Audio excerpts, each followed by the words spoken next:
So the red is Crimea. They had forces there before. But as they expand outward, it's going to get tougher and tougher.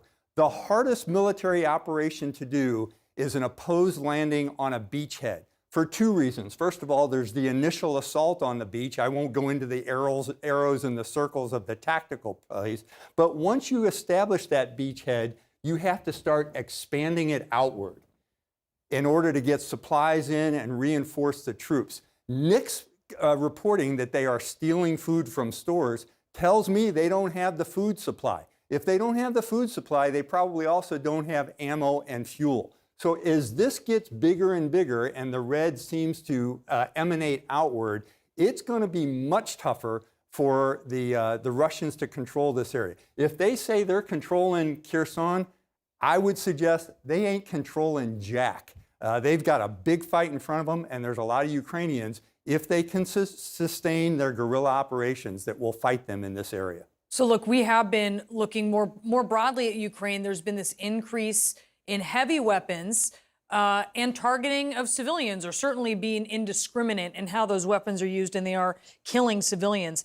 Can you just take a look at what Russia is being cost here? I mean, there are certain principles. There's a sort of formula when you're a nation going to war of things you're trying to achieve. And I found it very interesting talking to you that actually they really haven't achieved these principles. Yeah, you look at the strategic objectives of Russia coming into this. Mr. Putin had some end states.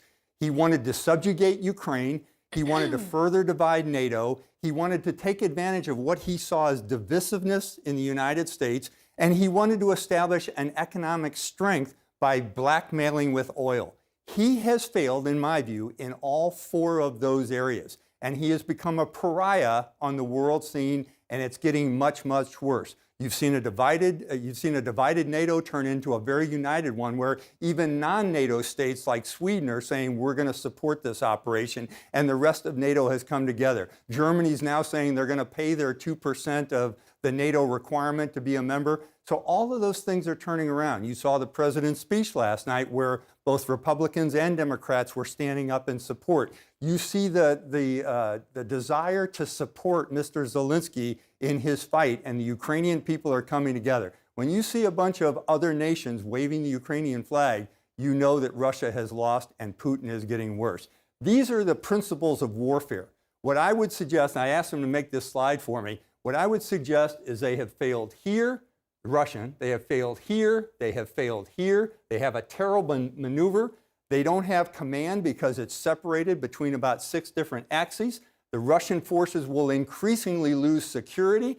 They have lost surprise based on us telling the world what they were going to do next, and their plan certainly wasn't simple. So Russia's military is violating almost all of the principles of war that soldiers like me study. Yeah, war for war's sake should not be an objective here if you're just thinking rationally as Vladimir Putin, but that doesn't mean that he can't inflict serious pain and serious suffering and a serious cost for Ukrainians. Correct. General, thank you so much for taking us through that.